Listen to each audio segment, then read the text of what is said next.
ਹਮਲੇ ਕਰਨ ਤੋਂ ਪਹਿਲਾਂ, ਫੌਜ ਭੇਜਣ ਤੋਂ ਪਹਿਲਾਂ ਲਗਾਤਾਰ 15-20 ਦਿਨ ਪਹਿਲਾਂ ਤੱਕ ਹੀ ਕਹਿੰਦੇ ਰਹੇ ਵੀ ਅਸੀਂ ਫੌਜ ਨਹੀਂ ਭੇਜਾਂਗੇ, ਅਸੀਂ ਤਾਂ ਸ਼ਾਂਤੀ ਅਸੀਂ ਫੌਜ ਨਹੀਂ ਭੇਜਣੀ, ਅਸੀਂ ਇਹ ਕੰਮ ਨਹੀਂ ਕਰਾਂਗੇ। ਇੰਦਰਾ ਗਾਂਧੀ ਵੀ ਕਹਿੰਦੀ ਸੀ ਲਾਸਟ ਮੂਮੈਂਟ। ਉਸ ਵੇਲੇ ਕਿਸੇ ਨੂੰ ਇਹ ਮੀਡੀਆ ਉੱਤੇ ਉਂਗਲ ਚੱਕਣ ਦੀ ਕੋਈ ਹਿੰਮਤ ਨਹੀਂ ਸੀ ਕਰਦਾ। ਉਹ ਅੱਜ ਇੰਨੇ ਸਾਲਾਂ ਬਾਅਦ ਅਸੀਂ ਕਹਿਣ ਲੱਗ ਗਏ ਵੀ ਜਿਹੜਾ ਇਹ ਮੀਡੀਆ ਹੈ ਸਰਕਾਰੀ ਹੈ, ਦਰਬਾਰੀ ਹੈ, ਗੋਦੀ ਮੀਡੀਆ। ਉਹਨਾਂ ਦਿਨਾਂ 'ਚ ਕਿਸੇ ਨੇ ਨਹੀਂ ਸੀ ਕਿਹਾ। ਮੈਂ ਆਪਣੀ ਕਿਤਾਬ ਦੇ ਵਿੱਚ ਉਹ ਸਾਰੇ ਮੀਡੀਆ ਦੀ ਉਸ ਭੂਮਿਕਾ ਨੂੰ ਉਜਾਗਰ ਕਰਨ ਦੀ ਕੋਸ਼ਿਸ਼ ਕੀਤੀ ਹੈ। ਪਰ ਮੈਨੂੰ ਵੀ ਉਸ ਵੇਲੇ ਸ਼ਬਦ ਗੋਦੀ ਮੀਡੀਆ ਨਹੀਂ ਸੀ ਆਉਂਦਾ, ਜਿਹੜਾ ਕਿ ਹੁਣ ਜਾ ਕੇ 2004 ਦੇ ਵਿੱਚ ਜਾ ਕੇ ਇਹ ਕਰੰਸੀ 'ਚ ਆਇਆ ਅਤੇ ਹੁਣ ਤਾਂ ਪਾਪੂਲਰ ਹੋ ਗਿਆ।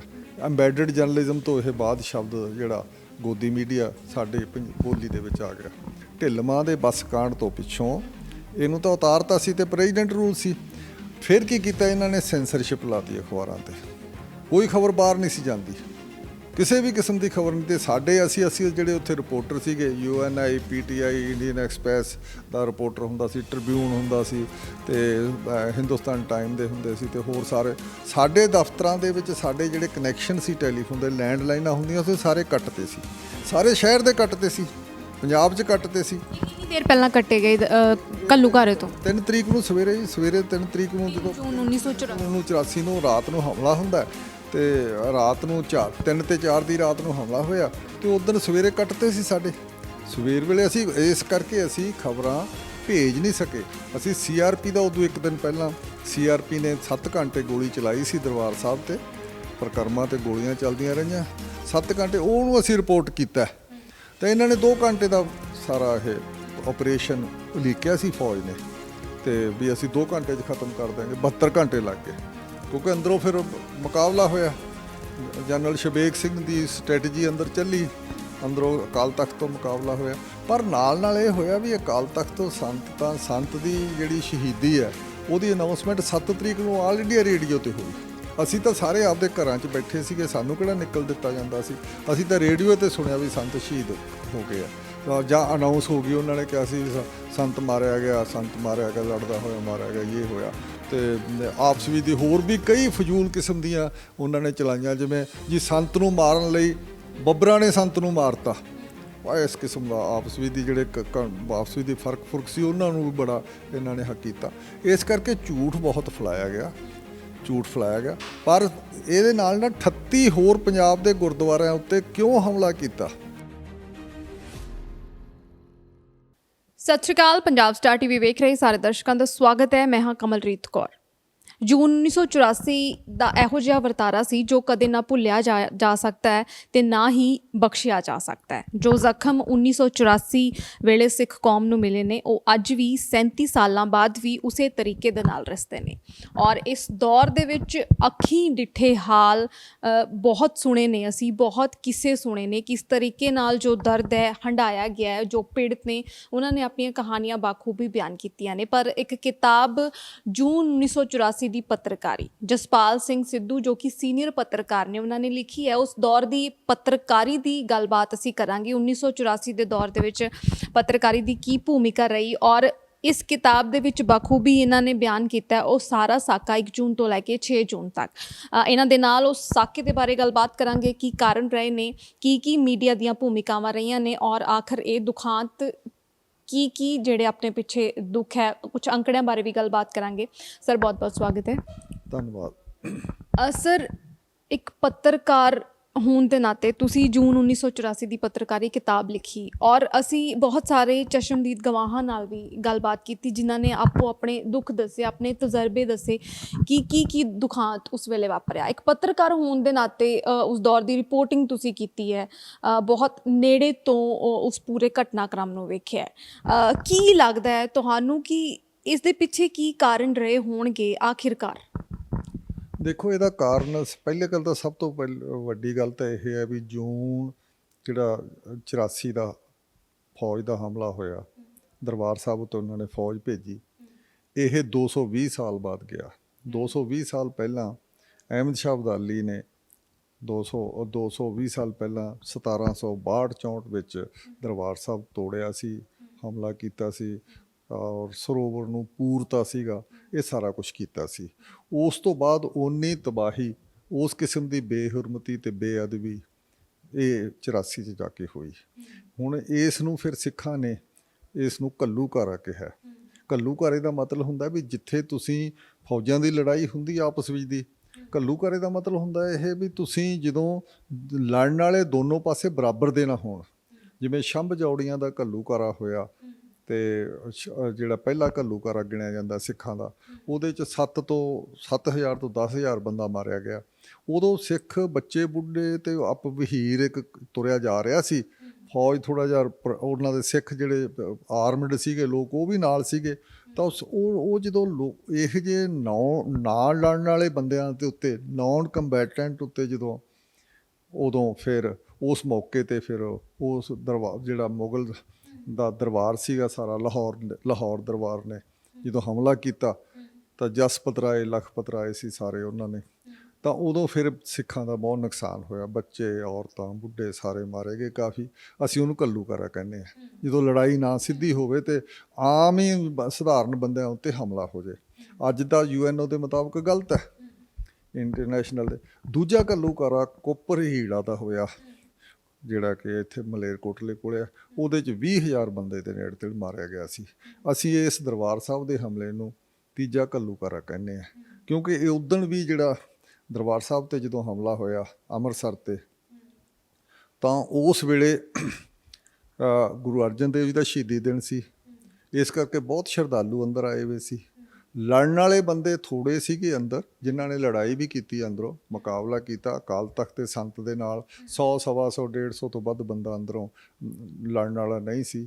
ਬਾਕੀ ਸਾਰੇ ਬੰਦੇ ਤਾਂ ਬਹੁਤ ਹੋਰ ਮਾਰੇ ਗਏ। ਕਿਹਾ ਜਾਂਦਾ ਵੀ ਉਹ ਸਾਰੇ ਦੇ ਵਿੱਚ ਕੋਈ 4,000 ਕਹਿੰਦਾ, ਕੋਈ 5,000 ਕਹਿੰਦਾ ਬੰਦਾ ਮਾਰਿਆ ਗਿਆ। ਸਰਕਾਰ ਉਹਨੂੰ 1100-1200 ਤੇ ਕਹਿੰਦੀ ਆ। ਇਸ ਕਿਸਮ ਦੇ ਜਿਹੜੇ ਅੰਕੜੇ ਆਈ ਜਾਂਦੇ ਆ, ਕਿਸੇ ਨੇ ਰਿਸਰਚ ਨਹੀਂ ਕੀਤੀ ਕਿੰਨੇ ਬੰਦੇ ਮਾਰੇ ਗਏ।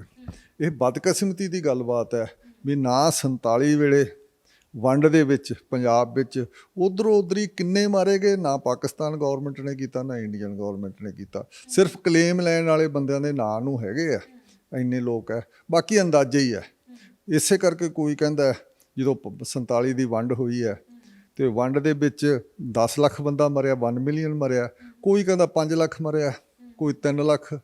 ਇਹੋ ਜਿਹੇ ਕਿਸਮ ਦੇ ਜਿਹੜੀ ਇਹ ਬਦਕਿਸਮਤੀ ਦੀ ਗੱਲ ਹੈ ਵੀ ਇਹ ਵਰਤਾਰੇ ਐਡੇ ਵੱਡੇ ਵੱਡੇ ਵਰਤਾਰੇ ਸੀ ਜਿਨ੍ਹਾਂ ਉੱਤੇ ਕਿਸੇ ਨੇ ਕੋਈ ਕੰਮ ਨਹੀਂ ਕੀਤਾ। ਹੁਣ ਆਇਆ ਵੀ ਇਹ ਤੁਸੀਂ ਜਿਹੜਾ ਸਵਾਲ ਪੁੱਛਿਆ ਵੀ ਹੋਇਆ ਕਿਉਂ ਹਮਲਾ ਹੋਇਆ, ਇਹ ਵੇਖੋ ਸਿੱਖਾਂ ਦੀ ਜਿਹੜੀ 47 ਦੀ ਵੰਡ ਹੈ ਜਾਂ ਦੇਸ਼ ਦੀ ਆਜ਼ਾਦੀ ਹੈ, ਇਹ ਜੇ ਅਸੀਂ ਉਹਦੇ ਪਿੱਛੇ ਜਾਈਏ ਤਾਂ ਦੇਸ਼ ਦੀ ਆਜ਼ਾਦੀ ਹੈ ਕਿ ਨਾ, ਜਿਹੜੀ ਉਹਦਾ ਸਹੀ ਤਰੀਕੇ ਨਾਲ ਆਜ਼ਾਦੀ ਮਿਲੀ ਨਹੀਂ। ਸ਼ਾਇਦ ਇਸੇ ਕਰਕੇ ਹੁਣ ਫਿਰ 5 ਤਰੀਕ ਨੂੰ ਜਿਹੜੇ ਕਿਸਾਨ ਜਥੇਬੰਦੀਆਂ ਵੀ ਸੰਪੂਰਨ ਆਜ਼ਾਦੀ ਦਾ ਨਾਅਰਾ ਲਾ ਰਹੀਆਂ। ਉਦੋਂ ਟਰਾਂਸਫਰ ਆਫ ਪਾਵਰ ਹੋਈ ਹੈ। ਉਦੋਂ ਬ੍ਰਿਟਿਸ਼ ਜਾਣ ਲੱਗੇ ਸੀ ਸੈਕੰਡ ਵਰਲਡ ਵਾਰ ਵਿੱਚ, ਉਹਨਾਂ ਦੀ ਇੰਨੇ ਕਮਜ਼ੋਰ ਹੋ ਗਏ ਸੀ ਵੀ ਉਹ ਆਪਦੀਆਂ ਜਿੰਨੇ ਮੁਲਕਾਂ 'ਤੇ ਕਬਜ਼ਾ ਸੀ, ਜਿੰਨੀਆਂ ਕਲੋਨੀਆਂ ਸੀ, ਆਪਦੇ ਕਬਜ਼ੇ 'ਚ ਨਹੀਂ ਰੱਖ ਸਕੇ ਸੀ, ਉਹ ਛੱਡ ਕੇ ਜਾਣ ਲੱਗੇ। ਤਾਂ ਇੱਥੇ ਕਾਂਗਰਸ ਦੇ ਹੱਥ ਤੇ ਉਧਰ ਪਾਕਿਸਤਾਨ ਵਾਲੇ ਏਰੀਆ ਜਿਨਾਹ ਦੇ ਹੱਥ, ਮੁਸਲਿਮ ਲੀਗ ਦੇ ਹੱਥ ਫੜਾ ਕੇ ਚਲੇ ਗਏ। ਤੇ ਉਦੋਂ ਪਿੱਛੋਂ ਫਿਰ ਉਹਦੇ ਵਿੱਚ ਇੱਕ ਸਿੱਖ ਵੀ ਧਿਰ ਸੀ ਜਿਹਦੇ ਆਜ਼ਾਦੀ ਦੀ ਮੂਵਮੈਂਟ ਦੇ ਵਿੱਚ, ਜਿਨ੍ਹਾਂ ਨੇ ਆਪਦੀ ਆਬਾਦੀ ਤੋਂ ਕਿਤੇ ਜ਼ਿਆਦਾ ਹਿੱਸਾ ਵੱਡਾ ਪਾਇਆ ਸੀ। ਤੇ ਸਿੱਖਾਂ ਨੂੰ ਲੱਗਿਆ ਵੀ ਸਾਨੂੰ ਤਾਂ ਕੁਛ ਮਿਲਿਆ ਨਹੀਂ ਆਜ਼ਾਦੀ ਤੋਂ ਬਾਅਦ, ਤੇ ਦਿੱਤਾ ਵੀ ਨਹੀਂ ਕੁਛ। ਉਹ ਪਹਿਲਾਂ ਜਿੰਨੇ ਵਾਅਦੇ ਕੀਤੇ ਸੀਗੇ ਨਹਿਰੂ ਗਾਂਧੀ ਨੇ, ਉਹ ਸਾਰੇ ਵਾਅਦੇ ਖਤਮ ਹੋ ਗਏ। ਇਸ ਕਰਕੇ ਸਿੱਖਾਂ 'ਚ ਰੋਸ 47 ਤੋਂ ਹੀ ਚੱਲ ਰਿਹਾ ਸੀ। ਉਹਨਾਂ ਨੂੰ ਪੋਲੀਟੀਕਲ ਜਿਹੜੀ ਉਹਨਾਂ ਦਾ ਬਣਦਾ ਹੱਕ ਸੀ ਉਹ ਮਿਲਿਆ ਹੀ ਨਹੀਂ ਸੀ। ਫਿਰ ਇਸ ਕਰਕੇ ਉਹਨਾਂ ਨੇ ਉਸ ਤੋਂ ਬਾਅਦ ਪੰਜਾਬੀ ਸੂਬੇ ਦਾ ਮੋਰਚਾ ਲਾਇਆ। 16 ਸਾਲ ਚੱਲਦਾ ਰਿਹਾ, ਜਿਹਦੇ ਵਿੱਚ ਪੰਜਾਬ ਵਿੱਚ ਜਿਹੜੇ ਹਿੰਦੂ ਪਾਪੂਲੇਸ਼ਨ ਦੇ ਕੁਛ ਲੀਡਰ ਸੀਗੇ, ਉਹਨਾਂ ਨੇ ਇਹ ਕੋਸ਼ਿਸ਼ ਕੀਤੀ ਵੀ ਤੁਸੀਂ ਆਪਦੀ ਬੋਲੀ ਜਿਹੜੀ ਮਦਰ ਟੰਗ ਹੈ ਉਸ ਨੂੰ ਹਿੰਦੀ ਲਿਖਵਾਓ ਤਾਂ ਕਿ ਪੰਜਾਬੀ ਸੂਬਾ ਛੋਟਾ ਰਹਿ ਜੇ। ਇਹੋ ਜਿਹੀਆਂ ਤਮਾਮ ਹੇਰਾਫੇਰੀਆਂ ਹੋਈਆਂ ਤੇ ਆਪਸ ਵਿੱਚ ਦੀ ਫਰਕ ਪੈ ਗਿਆ, ਪੋਲਰਾਈਜੇਸ਼ਨ ਹੋ ਗਈ, ਡਿਵਾਈਡ ਐਂਡ ਰੂਲ ਹੋ ਗਿਆ। ਇਹ ਡਿਵਾਈਡ ਐਂਡ ਰੂਲ ਕਾਂਗਰਸ ਨੇ ਅੰਗਰੇਜ਼ਾਂ ਤੋਂ ਵੀ ਬਦਤਰ ਤਰੀਕੇ ਨਾਲ ਵਰਤਿਆ। ਉਹ ਜਿਹੜਾ ਗੱਲ ਸਾਰੀ ਚੱਲਦੀ ਸੀ। ਇਸ ਕਰਕੇ ਸਿੱਖਾਂ ਦੀਆਂ ਮੰਗਾਂ, ਸਿੱਖਾਂ ਦਾ ਰੋਸ਼ ਤੇ ਆਕਰੋਸ਼, ਗੁੱਸਾ ਵੱਧਦਾ ਤੁਰਿਆ ਜਾ ਰਿਹਾ ਸੀ। ਉਸ ਦੇ ਵਿੱਚ ਫਿਰ ਮੁੜ ਕੇ 1978 ਨੂੰ ਜਿਹੜਾ ਵਿਸਾਖੀ ਨੂੰ ਇਹਨਾਂ ਨੇ ਨਿਰੰਕਾਰ ਨੂੰ ਸਰਕਾਰਾਂ ਨੇ ਹੱਲਾਸ਼ੇਰੀ ਦਿੱਤੀ ਕਾਂਗਰਸ ਸਰਕਾਰ ਨੇ ਉਹਨਾਂ ਦਿਨਾਂ ਦੇ ਵਿੱਚ ਹੱਲਾਸ਼ੇਰੀ ਦੇਣ ਨਾਲ ਫਿਰ ਉੱਥੇ ਜਦੋਂ ਸਿੱਖ ਫਿਰ ਮਾਰੇ ਗਏ 13-14 ਵਿਸਾਖੀ ਵਾਲੇ ਦਿਨ, ਉੱਥੋਂ ਗੁੱਸਾ ਫਿਰ ਵੱਧਦਾ ਗਿਆ। ਫਿਰ ਦੂਜੀਆਂ ਆਰਥਿਕ ਮੰਗਾਂ ਸੀ, ਪਾਣੀ ਪੂਣੀ, ਇਹ ਸਾਰੀਆਂ ਮੰਗਾਂ ਨੂੰ ਇਕੱਠਾ ਕਰਕੇ ਉਹਨਾਂ ਨੇ ਫਿਰ ਮੋਰਚਾ ਇਹ ਲਾਇਆ 4 ਅਗਸਤ 1982 ਨੂੰ। ਉਹ ਮੋਰਚੇ ਵਿੱਚ ਸਾਰੀਆਂ ਸਿੱਖਾਂ ਦੀਆਂ ਧਿਰਾਂ ਸ਼ਾਮਲ ਹੋ ਗਈਆਂ।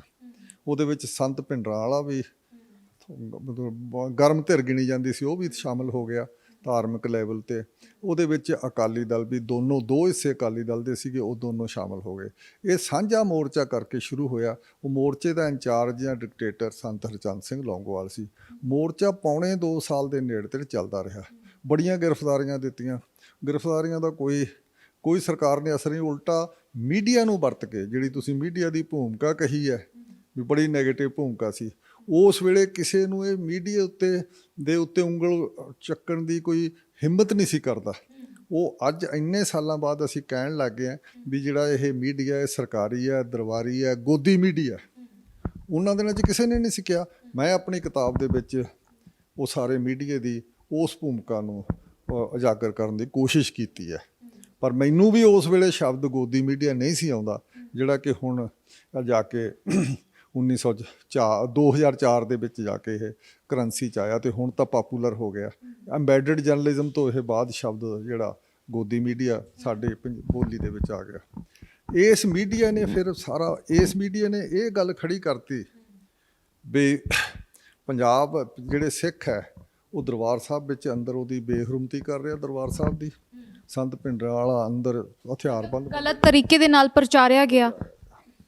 ਹਾਂ, ਇਸ ਤਰੀਕੇ ਨਾਲ ਪ੍ਰਚਾਰਿਆ ਗਿਆ ਬੇਹਰਮਤੀ। ਤੇ ਉਹਨਾਂ ਨੇ ਮੀਡੀਆ ਦਾ ਇੱਕ ਪ੍ਰਚਾਰ ਸੀ ਜਿਹਦੇ 'ਚੋਂ ਇਹ ਮੁੱਖ ਲੈਵਲ ਤੇ ਇਹ ਇੰਪ੍ਰੈਸ਼ਨ ਦਿੱਤਾ ਗਿਆ ਸਾਰੇ ਇੰਡੀਆ ਵਾਲਿਆਂ ਨੂੰ ਬਾਹਰ ਵੀ ਇਹ ਸਿੱਖ ਹੈ ਜਿਹੜੇ ਉਹ ਦੇਸ਼ ਨੂੰ ਤੋੜਨ ਨੂੰ ਫਿਰਦੇ ਆ, ਦੇਸ਼ ਦੀ ਏਕਤਾ ਤੇ ਅਖੰਡਤਾ ਲਈ ਖਤਰਾ, ਇਹ ਪਾਕਿਸਤਾਨ ਦੀ ਸ਼ਹਿ ਤੇ ਕਰ ਰਹੇ ਆ, ਇਹ ਇੱਥੇ ਪੰਜਾਬ ਵਿੱਚ ਹਿੰਦੂਆਂ ਨੂੰ ਮਾਰ ਰਹੇ ਆ। ਕੋਈ ਸਿੱਖ ਬਹੁਤ ਗਿਣਤੀ ਆ ਤੇ ਹਿੰਦੂਆਂ ਨੂੰ ਮਾਰ ਰਹੇ ਆ ਹਥਿਆਰਬੰਦ ਹੋ ਕੇ। ਉਹ ਬੱਸਾਂ 'ਚੋਂ ਕੱਢ ਕੇ ਮਾਰਨ ਵਾਲੀਆਂ ਜਿਹੜੀਆਂ 2-4 ਇੰਸੀਡੈਂਟ ਕਿਹਨੇ ਕਰਾਇਆ ਕਿਹਨੇ ਨਹੀਂ ਕਰਾਇਆ, ਉਹ ਇੰਸੀਡੈਂਟ ਸਿੱਖਾਂ ਦੇ ਖਾਤੇ 'ਚ ਪੈ ਗਿਆ। ਬੱਸਾਂ ਦਾ ਸਰ ਇੰਸੀਡੈਂਟ ਦੀ ਤੁਸੀਂ ਗੱਲ ਕੀਤੀ ਹੈ, ਜਿੱਦਾਂ ਕਪੂਰਥਲਾ ਦੇ ਨੇੜੇ ਢਿਲਵਾਂ ਪਿੰਡ ਦਾ ਇੰਸੀਡੈਂਟ ਹੋਇਆ ਜੋ ਉਸ ਦੇ ਉੱਤੇ ਸਾਫ਼ ਤੌਰ ਤੇ ਸੰਤ ਭਿੰਡਰਾਂ ਵਾਲਾ ਤੇ ਉਹਨਾਂ ਦੇ ਸਾਥੀਆਂ ਦੇ ਉੱਪਰ ਜਿਹੜਾ ਇਲਜ਼ਾਮ ਹੈ ਲਗਾਇਆ ਗਿਆ। ਪਰ ਆਖਿਰਕਾਰ ਜਦੋਂ ਵੀ ਕੋਈ ਅਜਿਹੀ ਘਟਨਾ ਵਾਪਰਦੀ ਸੀ, ਬੱਸਾਂ ਦਾ ਕੋਈ ਘਟਨਾਕ੍ਰਮ ਹੋਇਆ ਜਿਵੇਂ ਢਿਲਵਾਂ ਪਿੰਡ ਵਾਲਾ ਜਾਂ ਹੋਰ ਕਿਸੇ ਦਾ ਮਰਡਰ ਹੁੰਦਾ ਸੀ, ਲਾਲਾ ਜਗਤ ਨਾਰਾਇਣ ਦਾ ਮਰਡਰ ਜਿਵੇਂ ਉਸ ਦੌਰ ਦੇ ਵਿੱਚ ਹੋਇਆ, ਆਖਿਰਕਾਰ ਇਹ ਸਾਰੇ ਮਰਡਰ ਉਹਨਾਂ ਦੇ ਉੱਤੇ ਕਿਉਂ ਪਾ ਦਿੱਤੇ ਜਾਂਦੇ ਸੀ?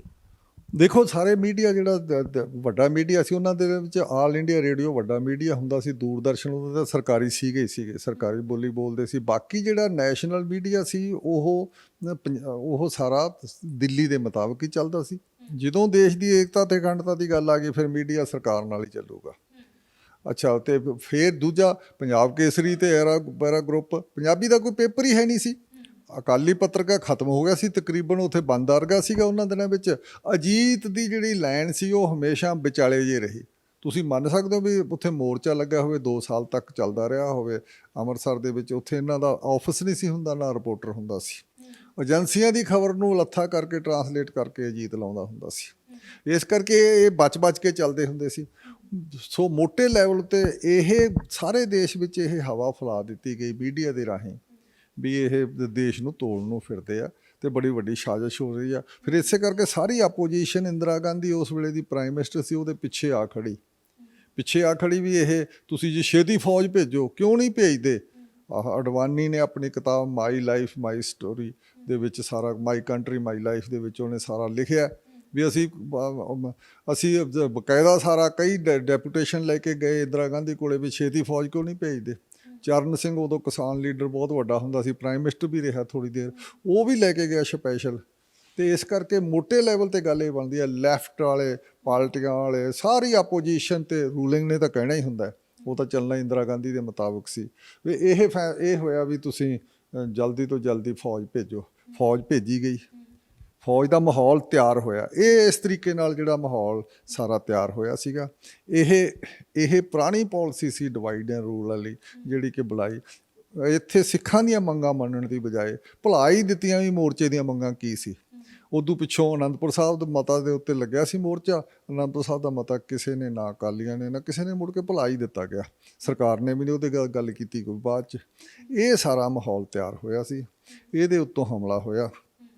ਹਮਲੇ ਕਰਨ ਤੋਂ ਪਹਿਲਾਂ, ਫੌਜ ਭੇਜਣ ਤੋਂ ਪਹਿਲਾਂ ਲਗਾਤਾਰ 15-20 ਦਿਨ ਪਹਿਲਾਂ ਤੱਕ ਹੀ ਕਹਿੰਦੇ ਰਹੇ ਵੀ ਅਸੀਂ ਫੌਜ ਨਹੀਂ ਭੇਜਾਂਗੇ, ਅਸੀਂ ਤਾਂ ਸ਼ਾਂਤੀ, ਅਸੀਂ ਫੌਜ ਨਹੀਂ ਭੇਜਣੀ, ਅਸੀਂ ਇਹ ਕੰਮ ਨਹੀਂ ਕਰਾਂਗੇ। ਇੰਦਰਾ ਗਾਂਧੀ ਵੀ ਕਹਿੰਦੀ ਸੀ ਲਾਸਟ ਮੂਮੈਂਟ ਤੱਕ। ਕਿ ਉਸ ਵੇਲੇ ਜਿਹੜਾ ਹੈ ਪੰਜਾਬ ਦੇ ਵਿੱਚ ਰਾਸ਼ਟਰਪਤੀ ਸ਼ਾਸਨ ਲਾਗੂ ਸੀ ਜਿਸ ਵੇਲੇ ਹਮਲਾ ਹੋਇਆ ਅਕਾਲ ਤਖਤ ਸਾਹਿਬ ਤੇ, ਪਰ ਉਸ ਤੋਂ ਪਹਿਲਾਂ ਪੰਜਾਬ ਦੇ ਮੁੱਖ ਮੰਤਰੀ ਦਰਬਾਰਾ ਸਿੰਘ ਸੀ। ਨਹੀਂ ਮਤਲਬ ਦਰਬਾਰਾ ਸਿੰਘ ਲਾਤੇ ਸੀਗੇ। ਹਾਂ, ਜਦੋਂ ਲਾਏ ਆ ਉਸ ਤੋਂ ਪਹਿਲਾਂ ਉਹਨਾਂ ਦੀ ਕੀ ਭੂਮਿਕਾ ਰਹੀ ਹੈ? ਕਿਹਾ ਜਾਂਦਾ ਰਿਹਾ ਕਿ ਇੰਦਰਾ ਗਾਂਧੀ ਨੂੰ ਇੱਕ ਜਿਹੜਾ ਬਹੁਤ ਵੱਡਾ ਉਹਨਾਂ ਦਾ ਰੋਲ ਰਿਹਾ ਹੈ ਕਿ ਦਰਬਾਰ ਸਾਹਿਬ ਤੇ ਫੌਜ ਭੇਜੋ, ਭਿੰਡਰਾਂਵਾਲੇ ਨੂੰ ਖਤਮ ਕਰੋ। ਇਹਦੇ ਵਿੱਚ ਕਿੰਨੀ ਕੁ ਸੱਚਾਈ ਹੈ? ਦੇਖੋ, ਦਰਬਾਰਾ ਸਿੰਘ ਦੀ ਕਿਹੜੀ ਸੱਚਾਈ ਹੋਣੀ ਸੀ? ਸੈਂਟਰ ਦਾ ਏਜੰਡਾ ਸੀ ਦਰਬਾਰਾ ਸਿੰਘ। ਤਾਂ ਇਹ ਹੈ ਵੀ ਤੁਸੀਂ ਅੱਜ ਦੇ ਹਾਲਾਤ ਵਿੱਚ ਸਮਝ ਲਓ, ਜਦੋਂ ਕੋਈ ਬਹੁਤਾ ਸਟਰੋਂਗ ਪ੍ਰਾਈਮ ਮਿਨਿਸਟਰ ਹੋਵੇ ਤੇ ਉਦੋਂ ਸਟੇਟਾਂ ਦੀ ਕੀ ਚੱਲਦੀ ਹੈ। ਇੱਥੇ ਜਿਹੜਾ ਸਾਡੇ ਭਾਜਪਾ ਦਾ ਯੂਨਿਟ ਹੈ ਪੰਜਾਬ ਦਾ, ਉਹਦੀ ਕੀ ਚੱਲਦੀ ਹੈ? ਭਾਜਪਾ ਦੇ ਜਿਹੜੇ ਚੀਫ ਮਿਨਿਸਟਰ ਹੈ ਯੂਪੀ ਦੀ, ਉਹਦੀ ਕੀ ਚੱਲਦੀ ਹੈ? ਮੋਦੀ ਦੀ ਚੱਲਦੀ ਆ। ਉਦੋਂ ਵੀ ਸਾਰੀ ਇੰਦਰਾ ਗਾਂਧੀ ਦੀ ਚੱਲਦੀ ਹੁੰਦੀ ਸੀ। ਇਹਨਾਂ ਦੇ ਕਹੇ ਨਹੀਂ ਸਾਰਾ ਕੁਝ ਹੋਇਆ, ਸਾਰਾ ਕੁਝ ਕਲੀਅਰ ਹੋ ਗਿਆ। ਨਾਲੇ ਇਹਨੂੰ ਤਾਂ ਦਰਬਾਰਾ ਸਿੰਘ ਨੂੰ ਤਾਂ ਲਾਤਾ ਸੀਗਾ ਢਿੱਲਮਾਂ ਦੇ ਬੱਸ ਕਾਂਡ ਤੋਂ ਪਿੱਛੋਂ, ਇਹਨੂੰ ਤਾਂ ਉਤਾਰਤਾ ਸੀ ਤੇ ਪ੍ਰੈਜ਼ੀਡੈਂਟ ਰੂਲ ਸੀ। ਫਿਰ ਕੀ ਕੀਤਾ ਇਹਨਾਂ ਨੇ? ਸੈਂਸਰਸ਼ਿਪ ਲਾਤੀ ਅਖਬਾਰਾਂ ਤੇ। ਕੋਈ ਖਬਰ ਬਾਹਰ ਨਹੀਂ ਸੀ ਜਾਂਦੀ, ਕਿਸੇ ਵੀ ਕਿਸਮ ਦੀ ਖਬਰ ਨਹੀਂ। ਤੇ ਸਾਡੇ ਅਸੀਂ ਜਿਹੜੇ ਉੱਥੇ ਰਿਪੋਰਟਰ ਸੀਗੇ, UNI, PTI, ਇੰਡੀਅਨ ਐਕਸਪ੍ਰੈਸ ਦਾ ਰਿਪੋਰਟਰ ਹੁੰਦਾ ਸੀ, ਟ੍ਰਿਬਿਊਨ ਹੁੰਦਾ ਸੀ, ਤੇ ਹਿੰਦੁਸਤਾਨ ਟਾਈਮ ਦੇ ਹੁੰਦੇ ਸੀ, ਤੇ ਹੋਰ ਸਾਡੇ ਦਫ਼ਤਰਾਂ ਦੇ ਵਿੱਚ ਸਾਡੇ ਜਿਹੜੇ ਕਨੈਕਸ਼ਨ ਸੀ ਟੈਲੀਫੋਨ ਦੇ, ਲੈਂਡਲਾਈਨਾਂ ਹੁੰਦੀਆਂ ਸੀ, ਸਾਰੇ ਕੱਟਦੇ ਸੀ। ਸਾਰੇ ਸ਼ਹਿਰ ਦੇ ਕੱਟਦੇ ਸੀ, ਪੰਜਾਬ 'ਚ ਕੱਟਦੇ ਸੀ। ਕਿੰਨੀ ਦੇਰ ਪਹਿਲਾਂ ਕੱਟੇ ਗਏ ਘੱਲੂਘਾਰੇ ਤੋਂ? 3 ਤਰੀਕ ਨੂੰ ਸਵੇਰੇ 3 ਤਰੀਕ ਨੂੰ, ਜਦੋਂ ਜੂਨ 1984 ਨੂੰ ਰਾਤ ਨੂੰ ਹਮਲਾ ਹੁੰਦਾ, ਤੇ ਰਾਤ ਨੂੰ 3 ਤੇ 4 ਦੀ ਰਾਤ ਨੂੰ ਹਮਲਾ ਹੋਇਆ, ਤੇ ਉਦੋਂ ਸਵੇਰੇ ਕੱਟਦੇ ਸੀ ਸਾਡੇ। ਸਵੇਰ ਵੇਲੇ ਅਸੀਂ ਇਸ ਕਰਕੇ ਅਸੀਂ ਖਬਰਾਂ ਭੇਜ ਨਹੀਂ ਸਕੇ। ਅਸੀਂ CRP ਦਾ ਉਦੋਂ ਇੱਕ ਦਿਨ ਪਹਿਲਾਂ CRP ਨੇ 7 ਘੰਟੇ ਗੋਲੀ ਚਲਾਈ ਸੀ ਦਰਬਾਰ ਸਾਹਿਬ ਤੇ, ਪਰਿਕਰਮਾ ਤੇ ਗੋਲੀਆਂ ਚੱਲਦੀਆਂ ਰਹੀਆਂ 7 ਘੰਟੇ। ਉਹਨੂੰ ਅਸੀਂ ਰਿਪੋਰਟ ਕੀਤਾ। ਉਹ ਵੀ ਕਿਤੇ ਛਪਿਆ ਜਾਂ ਨਹੀਂ ਛਪਿਆ ਮੈਂ ਨਹੀਂ ਕਹਿ ਸਕਦਾ। ਇਸ ਕਰਕੇ ਇੱਥੇ ਪੰਜਾਬ ਵਿੱਚ ਸਾਰਾ ਮੀਡੀਆ ਦੇ ਉੱਤੇ ਸੈਂਸਰਸ਼ਿਪ ਲੱਗੀ ਸੀ ਪੂਰਾ, ਜਿਹਨੂੰ ਅਸੀਂ ਅੰਗਰੇਜ਼ੀ 'ਚ ਗੈਗ ਕਹਿੰਦੇ ਹੁੰਦੇ ਆ, ਬੰਦ ਕਰਤਾ, ਢੱਕਣ ਲਾਤਾ। ਇਹ ਸੀ ਪੰਜਾਬ 'ਚ ਕੋਈ ਖਬਰ ਹੀ ਨਹੀਂ ਸੀ ਬਾਹਰ ਜਾਂਦੀ। ਇਸ ਕਰਫਿਊ ਲਾ ਕੇ ਬਿਲਕੁਲ ਹੀ ਤੋੜਤਾ, ਕਨੈਕਸ਼ਨ ਤੋੜਤੇ ਸੀ। ਤੇ ਇਸ ਕਰਕੇ ਸਾਰੇ ਪੰਜਾਬ 'ਚ ਐਡੇ ਵੱਡੇ ਕਿਸੇ ਵੀ ਸਟੇਟ ਵਿੱਚ ਦੁਨੀਆ 'ਚ ਕਦੇ ਐਡਾ ਵੱਡਾ ਕਰਫਿਊ ਲੱਗਿਆ ਨਹੀਂ ਜਿੰਨਾ ਉਹਨਾਂ ਜੂਨ ਦੇ ਪਹਿਲੇ ਹਫ਼ਤੇ 'ਚ ਲੱਗਿਆ। ਇਸ ਦੌਰ ਦੇ ਵਿੱਚੋਂ ਸਰ ਬਹੁਤ ਸਾਰੇ ਸਵਾਲ ਨਿਕਲ ਕੇ ਸਾਹਮਣੇ ਆਉਂਦੇ ਨੇ। ਅਕਾਲ ਤਖਤ ਸਾਹਿਬ ਦੇ ਵਿੱਚ ਸੰਤ ਭਿੰਡਰਾਂਵਾਲਾ ਤੇ ਉਹਨਾਂ ਦੇ ਸਾਥੀ ਮੌਜੂਦ ਸੀ। ਇਹ ਕਿਹਾ ਜਾਂਦਾ ਹੈ, ਇਹ ਚਰਚਾਵਾਂ ਅਕਸਰ ਹੁੰਦੀਆਂ ਨੇ, ਪੜ੍ਹਨ 'ਚ ਵੀ ਸੁਣਨ 'ਚ ਵੀ ਆਉਂਦਾ ਹੈ ਕਿ ਉਹਨਾਂ ਨੂੰ ਦਰਬਾਰ ਸਾਹਿਬ 'ਚੋਂ ਕੱਢਣ ਲਈ ਜਾਂ ਖਤਮ ਕਰਨ ਦੇ ਲਈ, ਉਹਨਾਂ ਦੀ ਦਹਿਸ਼ਤ ਖਤਮ ਕਰਨ ਦੇ ਲਈ ਜਿਹੜਾ ਹੈ ਇਹ ਹਮਲਾ ਹੈ, ਇਹ ਆਪਰੇਸ਼ਨ ਬਲੂ ਸਟਾਰ ਹੈ, ਕਰਵਾਇਆ ਗਿਆ। ਪਰ ਉਸ ਵੇਲੇ ਵੱਡੀ ਗਿਣਤੀ 'ਚ ਗੁਰੂ ਅਰਜਨ ਦੇਵ ਜੀ ਦਾ ਸ਼ਹੀਦੀ ਦਿਹਾੜਾ ਮਨਾਇਆ ਗਿਆ ਔਰ ਸਰਕਾਰ ਨੂੰ ਪਤਾ ਸੀ ਕਿ ਵੱਡੀ ਗਿਣਤੀ 'ਚ ਜਿਹੜੀ ਸਿੱਖ ਸੰਗਤ ਹੈ ਹਰਿਮੰਦਰ ਸਾਹਿਬ ਨਤਮਸਤਕ ਹੋਣ ਪਹੁੰਚੇਗੀ। ਤੇ ਉਸ ਵੇਲੇ ਆਮ ਸ਼ਰਧਾਲੂ ਵੀ ਬਹੁਤ ਜਿਹੜੇ ਬੇਕਸੂਰ ਸੀ, ਨਿਹੱਥੇ ਸ਼ਰਧਾਲੂ ਸੀ, ਉਹਨਾਂ ਨੂੰ ਵੀ ਮੌਤ ਦੇ ਘਾਟ ਉਤਾਰਿਆ ਗਿਆ। ਆਖਿਰਕਾਰ ਉਹਨਾਂ ਦਾ ਕੀ ਕਸੂਰ ਸੀ? ਇਸੇ ਕਰਕੇ ਅਸੀਂ ਘੱਲੂਘਾਰਾ ਕਹਿੰਦੇ ਆ। ਇਸੇ ਕਰਕੇ ਅਸੀਂ ਘੱਲੂਘਾਰਾ ਕਹਿੰਦੇ ਆ ਵੀ ਜਦੋਂ ਤੁਸੀਂ ਬੱਚਿਆਂ, ਬੁੱਢਿਆਂ ਤੇ ਹੋਰ ਸਾਰੇ ਸਿਵਲ ਉੱਤੇ ਹਮਲਾ ਕਰਦੇ ਹੋ, ਲੜਨ ਵਾਲੇ ਉੱਤੇ ਨਹੀਂ, ਦੂਜੇ ਤੇ ਕਰਦੇ ਹੋ, ਹਥਿਆਰਬੰਦ ਤੇ ਨਹੀਂ, ਬਗੈਰ ਹਥਿਆਰ ਵਾਲੇ ਬੰਦੇ ਤੇ, ਆਮ ਬੰਦੇ ਤੇ ਕਰਦੇ ਹੋ, ਉਹਨੂੰ ਅਸੀਂ ਘੱਲੂਘਾਰਾ ਕਹਿੰਦੇ ਆ। ਇਹ ਸਾਰਾ ਕੁਝ ਹੋਇਆ। ਬਾਕੀ ਗੱਲ ਜਿੱਥੋਂ ਤੱਕ ਤੁਸੀਂ ਕਿਹਾ ਵੀ ਇਹ ਦਰਬਾਰ ਸਾਹਿਬ ਵਿੱਚੋਂ ਸੰਤ ਕਹਿੰਦੇ ਰਹੇ, ਅਸੀਂ ਸੰਤ ਭਿੰਡਰਾਂਵਾਲੇ ਦੀ ਨੇ ਮਰਜ਼ਾਦਾ ਖਰਾਬ ਕਰਤੀ, ਇਹ ਕਰਤਾ, ਸਾਰਾ ਕੁਝ ਸਰਕਾਰੀ ਪ੍ਰਚਾਰ ਹੁੰਦਾ ਸੀ, ਇਹਨੂੰ ਅਸੀਂ ਬਾਹਰ ਖਤਮ ਕਰਨਾ ਜਾਂ ਇਹਨੂੰ ਕੱਢਣਾ ਜਾਂ ਫੜ ਲੈਣਾ ਅਸੀਂ। ਤਾਂ ਇਹਨਾਂ ਨੇ 2 ਘੰਟੇ ਦਾ ਸਾਰਾ ਇਹ ਆਪਰੇਸ਼ਨ ਉਲੀਕਿਆ ਸੀ ਫੌਜ ਨੇ, ਤੇ ਵੀ ਅਸੀਂ 2 ਘੰਟੇ 'ਚ ਖਤਮ ਕਰ ਦਿਆਂਗੇ। 72 ਘੰਟੇ ਲੱਗ ਗਏ, ਕਿਉਂਕਿ ਅੰਦਰੋਂ ਫਿਰ ਮੁਕਾਬਲਾ ਹੋਇਆ।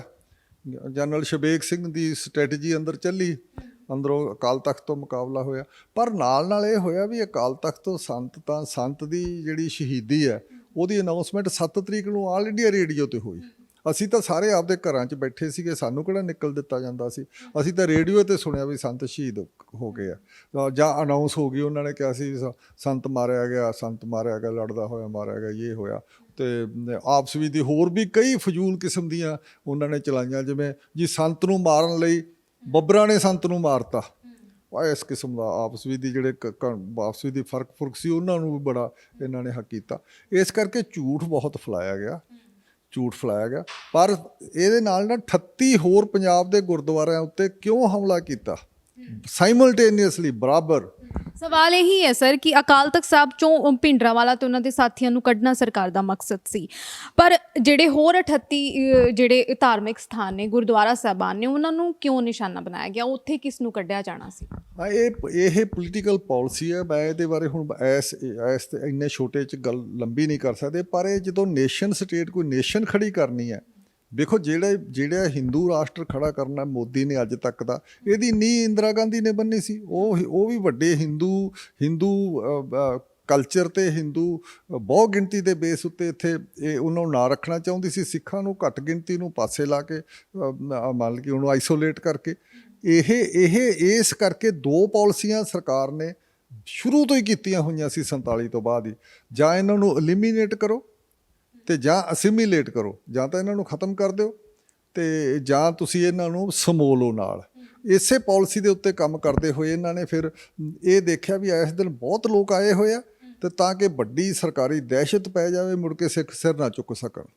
ਇਸ ਕਰਕੇ ਸਾਰਾ ਇਹਨਾਂ ਨੇ ਦਿਨ ਜਿਹੜਾ ਜਾਣ ਕੇ ਬੁੱਝ ਕੇ ਚੁਣਿਆ। ਇਹਨਾਂ ਨੂੰ ਪਤਾ ਸੀ, ਇਹ ਵੀ ਇਹਨਾਂ ਨੂੰ ਪਤਾ ਸੀ ਵੀ ਅੰਦਰ ਬੈਠੇ ਬੰਦੇ ਬਹੁਤ ਹੈਗੇ, ਤੇ ਅਸੀਂ ਫੌਜ ਹੁਣ ਚੜੂਗੀ ਤਾਂ ਅੰਦਰ ਆਮ ਬੰਦਿਆਂ ਦਾ ਨੁਕਸਾਨ ਹੋਏਗਾ, ਸ਼ਰਧਾਲੂਆਂ ਦਾ ਨੁਕਸਾਨ ਹੋਏਗਾ। ਪਰ ਇਹਨਾਂ ਨੇ ਐਵੇਂ ਬਰਾਏ ਨਾ ਹੀ ਇੱਕ ਪਬਲਿਕ ਰਿਲੇਸ਼ਨ ਦੀ ਗੱਡੀ ਬਾਹਰ ਖੜੀ ਕਰਤੀ, ਘੰਟਾ ਘਰ ਦੇ ਬਾਹਰ ਦੁਕਾਨਾਂ ਜੀਆਂ ਕੋਲੇ, ਤੇ ਉੱਥੇ ਜਾ ਕੇ ਉਹ ਅਨਾਊਂਸ ਕਰਦੀ ਸੀ। ਅਨਾਊਂਸਮੈਂਟ ਉਹਦੀ ਅੰਦਰ ਸੁਣੀ ਜਾਂ ਨਾ ਸੁਣੀ, ਅੰਦਰ ਤਾਂ ਪ੍ਰੋਗਰਾਮ ਚੱਲਦਾ ਹੁੰਦਾ, ਗੁਰਬਾਣੀ ਚੱਲਦੀ, ਅੰਦਰ ਕੀ ਸੁਣਨਾ ਸੀ ਕਿਸੇ ਨੂੰ ਦੂਰ ਦੂਰ ਤੱਕ। ਸਰ ਤੁਸੀਂ ਜ਼ਿਕਰ ਕੀਤਾ ਹੈ, ਔਰ ਇਹਨਾਂ 6 ਦਿਨਾਂ ਦੇ ਦੌਰਾਨ ਜਿਸ ਤਰ੍ਹਾਂ ਹਰਿਮੰਦਰ ਸਾਹਿਬ ਦੀ ਜੋ ਰੋਜ਼ ਦੀ ਮਰਿਆਦਾ ਹੈ, ਕੱਚੀ ਲੱਸੀ ਦੇ ਨਾਲ ਜੋ ਇਸ਼ਨਾਨ ਹੈ ਕਰਵਾਇਆ ਜਾਂਦਾ ਹੈ, ਦਰਬਾਰ ਦੀ ਜਿਹੜੀ ਸ਼ੁਰੂਆਤ ਹੁੰਦੀ ਹੈ ਉਸ ਤੋਂ ਪਹਿਲਾਂ ਕੀਰਤਨ ਹੁੰਦਾ ਹੈ ਹਰ ਰੋਜ਼ ਜਿਹੜਾ ਹੈ, ਉਹ ਕੀ ਇਸ ਦੌਰ ਦੇ ਦੌਰਾਨ ਉਹ ਮਰਿਆਦਾ ਜਿਹੜੀ ਹੈ ਨਿਭਾਈ ਗਈ, ਕੀਰਤਨ ਚਲਾਏ ਗਏ? ਨਹੀਂ, ਵੈਸੇ ਸਰਕਾਰ ਨੇ ਕੋਸ਼ਿਸ਼ ਕੀਤੀ ਸੀ 2 ਘੰਟੇ ਤੋਂ ਬਾਅਦ ਅਸੀਂ ਬਹਾਲ ਕਰ ਦਿਆਂਗੇ, ਪਤਾ ਨਹੀਂ ਲੱਗਣ ਦੇਣਾ, ਪਰ ਇਹ ਮਰਿਆਦਾ ਰੁਕੀ ਆਪਸ ਵਿੱਚ ਦੀ ਰੁਕੀ ਹੈ, ਸਾਰਾ ਕੁਛ ਦੇਰ ਰੁਕੀ ਹੈ। ਅੰਦਰ ਵੀ ਕੁਛ ਗ੍ਰੰਥੀ ਸਿੰਘ ਮਾਰੇ ਗਏ ਆ। ਇਹ ਲੰਬੀ ਗੱਲ ਆ ਵੀ ਨੁਕਸਾਨ ਬਹੁਤ ਹੋਇਆ, ਅੰਦਰ ਬੜੇ ਲੋਕ ਮਾਰੇ ਗਏ, ਸਾਰਾ ਕੁਛ ਮਾਰਿਆ ਗਿਆ, ਵੱਡੇ ਬੱਚੇ ਬੁੱਢੇ, ਤੇ ਕਈਆਂ ਦੇ ਹੱਥ ਬੰਨ੍ਹ ਕੇ ਪਿੱਛੇ ਗੋਲੀਆਂ ਚਲਾਈਆਂ, ਕਈਆਂ ਨੂੰ ਬਹਾ ਕੇ ਉੱਤੇ ਗਰਨੇਡ ਸੁੱਟ ਕੇ ਮਾਰਿਆ ਗਿਆ। ਇਹੋ ਜਿਹੀਆਂ ਤਮਾਮ ਕਿਸਮ ਦੀ ਤਬਾਹੀ ਹੋਈ ਆ, ਜਿਹਦੇ ਤਬਾਹੀ ਦੇ ਵਿੱਚ ਸੋਚਿਆ ਜਾਂਦਾ ਵੀ 5000 ਤੱਕ ਦਾ ਬੰਦਾ, 4000, ਇਹ ਕਿਸੇ ਨੂੰ ਕੋਈ ਗਿਣਤੀ ਦਾ ਸਹੀ ਦਾ ਨਹੀਂ ਪਤਾ, ਪਰ ਇਹ ਅੰਕੜੇ ਕਾਫੀ ਵੱਡੇ ਅੰਕੜੇ ਆ। ਪਰ ਅਸੀਂ ਇਹਨਾਂ ਲਾਸ਼ਾਂ ਨੂੰ ਲੁਕ ਛਿਪ ਕੇ ਆ ਕੇ 7-8 ਤਰੀਕ ਨੂੰ 9 ਤਰੀਕ ਨੂੰ ਤੱਕ ਦੀਆਂ ਇਹ ਢੋਈ ਜਾਂਦੇ, ਕੂੜੇ ਵਾਲੀਆਂ ਗੱਡੀਆਂ 'ਚ ਲਾਸ਼ਾਂ ਜਾਂਦੀਆਂ, 9 ਤਰੀਕ ਤੱਕ ਲਾਸ਼ਾਂ ਢੋਂਦੇ ਰਹੇ, ਅਸੀਂ ਦੇਖਦੇ ਰਹੇ ਹਾਂ ਸਾਰਾ। ਤੇ ਪਰ ਲੁਕ ਛਿਪ ਕੇ ਅਸੀਂ ਗਲੀਆਂ ਗੁਲੀਆਂ ਵਿੱਚ ਦੀ ਆ ਕੇ, ਜਿਵੇਂ ਭੀੜਾ ਬਾਜ਼ਾਰ ਸੀ ਉੱਥੇ ਆਉਂਦਾ ਸੀ, ਨਿਕਲ ਨਹੀਂ ਸਕਦੇ ਸੀ, ਥੋੜ੍ਹਾ ਜਿਹਾ ਰਿਲੈਕਸੇਸ਼ਨ ਜਦੋਂ ਹੁੰਦੀ ਸੀ ਤੇ ਉੱਥੇ ਆ ਕੇ ਦੇਖਦੇ ਰਹੇ। ਇਸ ਕਰਕੇ ਬਹੁਤ ਵੱਡਾ ਨੁਕਸਾਨ ਹੋਇਆ। ਤੇ ਇਹ ਇੱਕ ਸਿੱਖਾਂ ਨੂੰ ਦਬਾਉਣ ਦੀ ਖਾਤਰ, ਉਹਨਾਂ ਦੇ ਕਲਚਰ ਤੇ ਧਾਰਮਿਕ ਲੈਵਲ ਤੇ ਦਬਾਉਣ ਦੀ ਖਾਤਰ, ਉਹ ਜਿਹੜੀ ਪਾਲਿਸੀ ਹੈ ਨਾ ਵੀ ਇੱਕ ਕੌਮ ਤਿਆਰ ਕਰਨੀ ਹੈ, ਇੱਕ ਰਾਸ਼ਟਰ ਤਿਆਰ ਕਰਨਾ, ਜਿਹੜਾ ਕਿ ਅੱਜ ਮੋਦੀ ਵਾਲਾ ਰਾਸ਼ਟਰ ਹੈ, ਹਿੰਦੂ ਰਾਸ਼ਟਰ, ਇਹਦੀ ਨੀਂਹ ਉਦੋਂ ਇੰਦਰਾ ਗਾਂਧੀ ਨੇ ਰੱਖੀ ਸੀ। ਉਹੀ ਪਾਲਿਸੀ ਤੇ ਕੰਮ ਕਰਦਾ ਸੀ ਜਿਹੜਾ ਅੱਜ ਤੱਕ ਚੱਲੀ ਜਾਣਾ। ਕੰਮ ਤਾਂ ਇਹਦੇ ਉੱਤੇ ਸ਼ੁਰੂ 47 'ਚ ਹੀ ਹੋ ਗਿਆ ਸੀ। ਇਸੇ ਕਰਕੇ ਸਿੱਖਾਂ ਨੂੰ ਤਾਂ ਅਧਿਕਾਰਾਂ ਦੇ ਲੈਵਲ ਉੱਤੇ ਐਡਜਸਟ ਨਹੀਂ ਕੀਤਾ ਗਿਆ, ਉਹਨਾਂ ਦੇ ਅਧਿਕਾਰ ਦਿੱਤੇ ਹੀ ਨਹੀਂ ਗਏ। ਬੇਸ਼ੱਕ ਉਹ ਬਰਾਬਰ ਦੀ ਪਾਰਟੀ ਸੀਗੀ ਆਜ਼ਾਦੀ ਦੇ ਵਿੱਚ, ਤੇ ਇਸ ਕਰਕੇ ਗੱਲ ਤਾਂ ਉਦੋਂ ਤੋਂ ਸ਼ੁਰੂ ਸੀ, ਪਰ ਇੰਦਰਾ ਗਾਂਧੀ ਨੇ ਕੁਛ ਲਾਗੂ ਕੀਤੀ, ਤੇ ਹੁਣ ਜਿਸ ਤਰੀਕੇ ਨਾਲ ਇਹ ਕਰ ਰਿਹਾ, ਮੋਦੀ ਕਰ ਰਿਹਾ, ਜਿਹਦੇ ਵਿੱਚ ਹੁਣ ਤੁਸੀਂ ਦੇਖ ਲਓ ਮੈਜੋਰੀਟੇਰੀਅਨ ਰੂਲ ਜਿਹੜਾ ਨਿਕਲਿਆ ਹੁਣ, ਮਤਲਬ ਕਿ ਹਿੰਦੂ ਬਹੁਮਤ ਦੇ ਵਿੱਚੋਂ ਹੀ ਚੁਣੇ ਜਾਣੇ ਆ, ਉਹਨਾਂ ਨੇ ਚੁਣਨੇ ਆ, ਮੁਸਲਮਾਨਾਂ ਦੀ ਕੋਈ ਵੋਟ ਪੁੱਛਦਾ ਨਹੀਂ ਨਾ ਪਵਾਉਂਦਾ। ਇਹ ਸਾਰਾ ਕੁਛ ਹੈ। ਸਿੱਖਾਂ ਦੀ ਵੀ ਕੋਈ ਵਜੂਦ ਨਹੀਂ ਰਹਿ ਗਿਆ ਇਸ ਕੰਟਰੀ ਦੇ ਵਿੱਚ। 7-8 ਜਾਂ 12-13 ਮੈਂਬਰ ਜਾਂਦੇ ਆ, ਕੋਈ ਗੱਲ ਨਹੀਂ ਹੁੰਦੀ ਉਹਨਾਂ ਦੀ ਉੱਥੇ ਪਾਰਲੀਮੈਂਟ ਦੇ ਵਿੱਚ। ਇਹ ਸਾਰਾ ਕੁਛ ਸੀ ਜਿਹੜਾ ਇਹਦੀ ਨੀਂਹ ਪੁਰਾਣੀ ਬੰਨੀ ਸੀ 47 ਚੋਂ। ਇੰਦਰਾ ਗਾਂਧੀ ਨੇ ਇਹਨੂੰ ਹੋਰ ਚੰਗੇ ਪੱਕੇ ਤਰੀਕੇ ਨਾਲ ਕੀਤਾ, ਤੇ ਉਹਦੇ 'ਚ ਹਿੰਦੂ ਰਾਸ਼ਟਰ ਹੈ। ਇਸ ਕਰਕੇ ਇਹ ਸਾਰਾ ਜਿਹੜਾ ਸੀ ਅਕਾਲ ਦਰਬਾਰ ਸਾਹਿਬ ਉੱਤੇ ਜਿਹੜਾ ਇਹ ਹੋਇਆ ਸਾਰਾ ਫੌਜ ਦਾ ਹਮਲਾ, ਇਹ ਸਿਆਸੀ ਲੈਵਲ ਉੱਤੇ ਵੱਡੀ ਸਿਫਤੀ ਤਬਦੀਲੀ ਆਈ ਹੈ, ਕੁਆਲੀਟੇਟਿਵ ਚੇਂਜ ਆਈ ਹੈ ਜਮਹੂਰੀਅਤ 'ਚ। ਉਹ ਜਮਹੂਰੀਅਤ ਰਹੀ ਨਹੀਂ, ਜਿਹੜੀ ਜਮਹੂਰੀਅਤ ਵੈਸਟਰਨ ਕਨਸੈਪਟ ਦੇ ਵਿੱਚ ਹੈ, ਜਿੱਥੋਂ ਅਸੀਂ ਬਾਹਰੋਂ ਕੀਤਾ ਇਹ ਲਿਆਂਦਾ ਹੈਗਾ, ਉਸ ਕਿਸਮ ਦੀ ਜਮਹੂਰੀਅਤ ਹੈ ਨਹੀਂ ਗੀ। ਇਸ ਕਰਕੇ ਆ ਸਾਰਾ ਕੁਛ ਅਸੀਂ ਦੇਖਦੇ ਹਾਂ। ਇਹਨੂੰ ਇਸੇ ਕਰਕੇ ਸ਼ਾਇਦ ਹੁਣ ਇਹਨਾਂ ਨੂੰ ਸੰਪੂਰਨ ਆਜ਼ਾਦੀ ਦੀ ਭਾਰਤ ਕਿਸਾਨ ਯੂਨੀਅਨ ਵਾਲਿਆਂ ਨੂੰ ਵੀ ਲਾਉਣਾ ਪਿਆ ਨਾਰਾ। ਸੰਪੂਰਨ ਆਜ਼ਾਦੀ ਦੀ ਸਰ ਤੁਸੀਂ ਗੱਲ ਕੀਤੀ ਹੈ ਤੇ ਖਾਲਿਸਤਾਨ ਨੂੰ ਉਸ ਵੇਲੇ ਆਧਾਰ ਬਣਾਇਆ ਗਿਆ, ਕਿਹਾ ਗਿਆ ਕਿ ਸੰਤ ਜਰਨੈਲ ਸਿੰਘ ਭਿੰਡਰਾਂਵਾਲੇ ਜਿਹੜੇ ਨੇ ਗਰਮ ਖਿਆਲੀ ਨੇ, ਵੱਖਰੇ ਦੇਸ਼ ਦੀ ਸਿੱਖ ਜਿਹੜੇ ਨੇ ਮੰਗ ਕਰਦੇ ਨੇ, ਖਾਲਿਸਤਾਨ ਦੀ ਮੰਗ ਕਰਦੇ ਨੇ। ਉਸ ਦੌਰ ਦੀ ਪੱਤਰਕਾਰੀ ਦੀ ਆਪਾਂ ਗੱਲ ਕਰ ਰਹੇ ਹਾਂ, ਮੀਡੀਆ ਦੀ ਭੂਮਿਕਾ ਦੀ ਆਪਾਂ ਗੱਲ ਕੀਤੀ ਹੈ, ਤੇ ਮੈਂ ਇਹ ਵੀ ਜਾਣਨਾ ਚਾਹਾਂਗੀ ਕਿ ਖਾਲਿਸਤਾਨ, ਕਿਉਂਕਿ ਇੱਕ ਜਗ੍ਹਾ ਮੈਂ ਇੱਕ ਰਿਪੋਰਟ ਪੜ੍ਹੀ ਜਿੱਥੇ ਸੰਤਾਂ ਦਾ ਬਿਆਨ ਸੀ ਕਿ ਅਸੀਂ ਕਿਸੇ ਖਾਲਿਸਤਾਨ ਦੀ ਮੰਗ ਨਹੀਂ ਕਰਦੇ, ਪਰ ਜੇ ਸਰਕਾਰ ਸਾਨੂੰ ਦੇਣਾ ਚਾਹੁੰਦੀ ਹੈ ਤੇ ਅਸੀਂ ਨਾ ਵੀ ਨਹੀਂ ਕਰਦੇ। ਕੀ ਉਹਨਾਂ ਦੀ ਖਾਲਿਸਤਾਨ ਦਾ ਜੋ ਮਸਲਾ ਸੀ, ਖਾਲਿਸਤਾਨ ਦੀ ਜੋ ਮੰਗ ਸੀ, ਉਸਨੂੰ ਉਸ ਤਰੀਕੇ ਦੇ ਨਾਲ ਹੀ ਪ੍ਰਚਾਰਿਆ ਗਿਆ ਜਾਂ ਨੈਗੇਟਿਵ ਵੇ, ਜਿਸ ਤਰ੍ਹਾਂ ਤੁਸੀਂ ਕਿਹਾ ਨੈਗੇਟਿਵ ਵੇ ਬਹੁਤ ਜ਼ਿਆਦਾ ਦਿਖਾਇਆ ਗਿਆ? ਦੇਖੋ, ਹਮਲਾ ਕਰਨ ਲਈ ਉਹਨਾਂ ਨੇ ਕਿਹਾ ਵੀ ਖਾਲਿਸਤਾਨ ਬਣਾਉਣਾ ਚਾਹੁੰਦੇ ਸੀ। ਸੰਤ ਨੇ ਲਾਸਟ ਤੱਕ ਨਹੀਂ ਕਿਹਾ ਵੀ ਖਾਲਿਸਤਾਨ ਬਣਾਉਣਾ। ਨੇ ਆਹੀ ਗੱਲ ਜਿਹੜੀ ਤੁਸੀਂ ਕਿਹਾ ਵੀ ਜੇ ਅਸੀਂ ਮੰਗਦੇ ਤਾਂ ਹੈ ਨਹੀਂ ਦੇ ਦੋਗੇ, ਇਹੀ ਗੱਲ ਕਹਿੰਦੇ ਰਹੇ। ਉਹ ਅਨੰਦਪੁਰ ਸਾਹਿਬ ਦੇ ਮਤੇ ਦੀ ਗੱਲ ਹੀ ਹਮੇਸ਼ਾ ਕਰਦੇ ਰਹੇ, ਦੁਗਾਹ ਨਹੀਂ ਟੱਪੇ ਹੋ ਆਪਦੇ ਲੈਵਲ ਤੇ। ਤੇ ਇਹ ਜਿਹੜੇ ਖਾਲਿਸਤਾਨ ਦੇ ਮਤਲਬ ਮਸਲੇ ਦੀ ਗੱਲ ਚੱਲੀ ਆ, ਇਹ ਜਾ ਕੇ 86 ਦੇ ਵਿੱਚ 29 ਅਪ੍ਰੈਲ ਨੂੰ ਜਾ ਕੇ ਜਦੋਂ ਅਕਾਲ ਪੰਥਕ ਕਮੇਟੀ ਨੇ ਖਾਲਿਸਤਾਨ ਦਾ ਐਲਾਨਨਾਮਾ ਅਨਾਊਂਸ ਕੀਤਾ, ਉਦੋਂ ਤੋਂ ਸ਼ੁਰੂ ਹੋਈ ਆ। ਇਹ ਉਦੋਂ ਤਾਂ ਹੈ ਨਹੀਂ ਸੀ ਸਾਰਾ ਕੁਝ। ਇਸ ਕਰਕੇ ਜਿਹੜਾ ਖਾਲਿਸਤਾਨ ਦੀ ਗੱਲਬਾਤ ਹੈ, ਇਹ ਉਦੋਂ ਲੜਾਈ ਨਹੀਂ, ਪਰ ਸਰਕਾਰ ਨੇ ਜਾਣਬੁੱਝ ਕੇ ਇਹ ਕਿਹਾ। ਜਦੋਂ ਕਹਿੰਦੇ ਸੀ ਵੱਖਵਾਦ ਹੈ ਸਾਰਾ, ਉਦੋਂ ਖਾਲਿਸਤਾਨ ਗੱਲ ਸੀ। ਖਾਲਿਸਤਾਨ ਉਹਨਾਂ ਨੇ ਮੰਗਿਆ ਨਹੀਂ। ਇਹ ਜਿਹੜਾ ਖਾਲਿਸਤਾਨ ਬਾਅਦ 'ਚ ਮੰਗਿਆ ਗਿਆ, ਇਹ ਬਦਲੇ ਦੀ ਭਾਵਨਾ 'ਚੋਂ ਨਿਕਲਿਆ, ਗੁੱਸੇ ਦੀ ਭਾਵਨਾ 'ਚੋਂ ਨਿਕਲਿਆ, ਕਿਉਂਕਿ 84 ਵੀ ਹੋਇਆ, ਫੌਜ ਭੇਜੀ ਗਈ। ਉਦੋਂ ਪਿੱਛੋਂ ਨਵੰਬਰ 84 ਵੀ ਹੋਇਆ, ਜਿੱਥੇ 10,000 8,000 ਸਿੱਖ ਵੀ ਮਾਰਿਆ ਗਿਆ, ਤੇ ਇਹ ਸਾਰੇ ਦੇਸ਼ 'ਚ ਮਾਰਿਆ ਗਿਆ। ਤੇ ਇਸ ਕਰਕੇ 2-3 ਗੁੱਸੇ ਦੇ ਲਹਿਰ ਦੌੜੀ ਸੀ। ਉਹਦਾ ਬਦਲਾ ਲੈਣ ਲਈ ਜਿਹੜੇ ਨਿਕਲੇ ਲੋਕ, ਉਹਨਾਂ ਨੇ ਕਿਹਾ ਵੀ ਅਸੀਂ ਹੁਣ ਵੱਖਰੇ ਹੋਣਾ। ਉਹਨਾਂ ਨੇ ਡਿਕਲੇਅਰ ਵੀ ਕਰਤਾ, ਪਰ ਉਹ ਗੁੱਸਾ ਤੇ ਬਦਲੇ ਦੀ ਭਾਵਨਾ 'ਚ ਅਸੀਂ ਨਹੀਂ। ਤਾਂ ਜੇ ਕਿਤੇ ਸਿਆਸੀ ਇਹ ਕੋਈ ਨਾਰਾ ਹੁੰਦਾ, ਸਿਆਸੀ ਨਾਰਾ ਹੁੰਦਾ, ਤਾਂ ਇਹਦਾ ਕੋਈ ਡਾਕੂਮੈਂਟ ਲਿਖਿਆ ਜਾਂਦਾ। ਡਾਕੂਮੈਂਟ ਕੋਈ ਨਹੀਂ ਲਿਖਿਆ ਗਿਆ, ਨਾ ਹਜੇ ਤੱਕ ਇਹਦਾ ਸੰਵਿਧਾਨ ਬਣਾਇਆ, ਨਾ ਹਜੇ ਤੱਕ ਲੋਕਾਂ ਨੂੰ ਪਤਾ ਵੀ ਖਾਲਿਸਤਾਨ ਕਿਹੋ ਜਿਹਾ ਹੋਊ, ਕਿਸ ਤਰ੍ਹਾਂ ਦੀ ਗੱਲਬਾਤ ਹੈ। ਇਸ ਕਰਕੇ ਇਹ ਗੁੱਸੇ ਦੀ ਭਾਵਨਾ 'ਚ, ਉਹ ਠੀਕ ਆ, ਗੁੱਸੇ 'ਚ ਬਹੁਤ ਕੁਛ ਇਹੋ ਜਿਹੇ ਨਾਰੇ ਨਿਕਲਿਆ, ਕਾਫੀ ਸਾਲ ਚੱਲਿਆ, ਔਰ ਹਜੇ ਵੀ ਲੋਕਾਂ ਦੇ ਵਿੱਚ ਮਨ 'ਚ ਖੜਾ ਵੀ ਅਸੀਂ, ਸਾਡਾ ਕੋਈ ਸੰਬੰਧ ਨਹੀਂ ਹੈ। ਇਸ ਤਰੀਕੇ ਨਾਲ ਅਸੀਂ ਇਸ ਨੂੰ ਲੈਂਦੇ ਹਾਂ। ਮੀਡੀਆ ਸਰ, ਕੁਝ ਰਿਪੋਰਟਾਂ ਵੀ ਨਸ਼ਰ ਹੋਈਆਂ ਨੇ ਕਿ ਸੰਤ ਜਰਨੈਲ ਸਿੰਘ ਭਿੰਡਰਾਂਵਾਲੇ ਜਿਹੜੇ ਨੇ, ਉਹ ਕਾਂਗਰਸ ਦੇ ਇੱਕ ਦੌਰ ਸੀ ਜਦੋਂ ਕਾਂਗਰਸ ਦੇ ਲਈ ਚੋਣ ਪ੍ਰਚਾਰ ਕਰਦੇ ਰਹੇ। ਅੰਮ੍ਰਿਤਸਰ ਦੀਆਂ 3 ਜਿਹੜੀਆਂ ਸੀਟਾਂ ਸੀ ਉਹਨਾਂ 'ਤੇ ਚੋਣ ਪ੍ਰਚਾਰ ਵੀ ਕੀਤਾ।